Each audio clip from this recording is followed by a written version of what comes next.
It's not complicated. It's as simple as 2 words.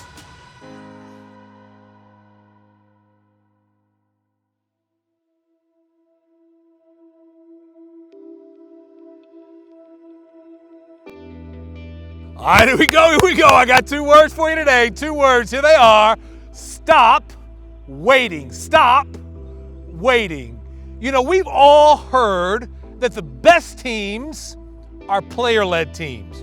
We've been told again and again that those teams that wait for coach to lead, that wait for someone else to lead, or worst of all, have no leadership at all, are teams that fail. But the teams that are player-led, those are the teams that find the greatest success. They're the teams that stop waiting for someone else to hold them accountable, and they hold themselves accountable.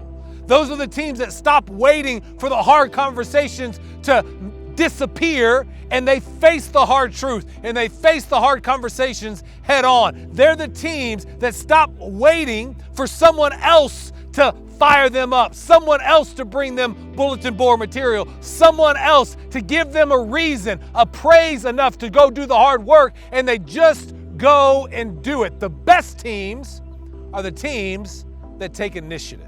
A team that is full of some go-getters, go-firsters, those that stop waiting to be told what to do, and they start working and figure it out. You see, those teams understand that there is a cost to waiting. That when you practice waiting to lead, waiting to take initiative, waiting to push yourselves, waiting to sacrifice, when you practice waiting, what it leads to is entitlement. You think about a team that has great tradition. And those athletes can sit back and say, because of our tradition, I don't have to go first. I don't have to take initiative and start working. Because of our tradition, we always win. We always make it to this round of the playoffs. We are fill in the blank, and because of that, we don't have to work. They wait for their tradition to carry them to their goals. And that is entitlement in its purest form. And when we have entitlement, when we get infected with that disease, what happens is our talent is diluted. That the talent and the sacrifice and the work that we've put in, its effectiveness is turned down because of our mindset, because we wait to be given instead of work to go and earn. That this can happen because of our entitlement. It can also happen because of comparison. That we can look around and say, I'm the best on my team, therefore I must be better than everyone else. I must be better than the other person, so I don't have to work as much as my opponent. I don't have to sacrifice as much as others who don't have the talent that I have. That's a form of entitled waiting, and it will dilute your talent. Turn the volume down, and you will find yourself losing competition, losing games, and losing opportunities that you should have never lost. On paper, you should have won. But because you did not do the work, you lose. And you'll have no one to blame but yourself. It's the cost of waiting. Another cost of waiting is that it makes small things big. That it takes these small conflicts, these small disagreements that can happen on any team, in the locker room or on the practice field, and it makes them a lot bigger. I'll give you an example. We've all been there where there's something going on between teammates, where they're at odds with each other. There's conflict there, and everybody sees it, but nobody's willing to say anything about it. When we wait, the cost of waiting to have that hard conversation, the cost of waiting to bring up the truth of how it is affecting the team, is that small thing that could be headed off in one conversation, because we wait, gets bigger and bigger and bigger. And the more we wait to have that hard conversation, the more each side begins to build their case against the other. The more that each side begins to keep score against the other. And then when the moment finally comes that the conflict comes to a head, instead of being this small thing that could be headed off in a conversation, it becomes an all-out war. A team gets divided. This side of the team is with one person. This side of the team is with another. And now the team is divided. And because you waited, the small thing got big, and that big thing keeps you from your big goals. A third cost of waiting is that it slows your growth down. When you wait to learn, when you wait to be coached up, when you wait to fail, it slows your growth down. Now, I know many of you are terrified of failure.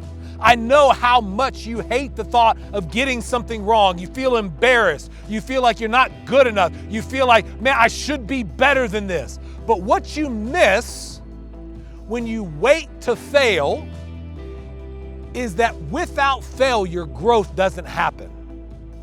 That without getting things wrong, you will not grow. Because if you just get it right every time, it's not that you're so smart, so talented, so amazing. What it is that you've yet to reach the limits of your abilities and then get into your growth. Think of it like this. If you get into the weight room and you are training on a max bench press of 315 pounds, and the weight goes up easy, and you blow through the workouts, even when it's 85, 90, 95%, you're blowing through it. And then you set a new max, that testing cycle of 365 pounds, and you continue to blow through that. It's not that you're getting so much stronger, so much faster than everyone else. It's that you haven't maxed out yet. You haven't hit your max so that then you can start training at a weight that will help you grow your strength. You're just underperforming. And you all do this when you wait to fail. You praise yourself for underperforming and think that you're doing something good when really you just haven't gotten to the level of growth yet. When we wait to fail, we slow our growth down. And so I just want to challenge you today.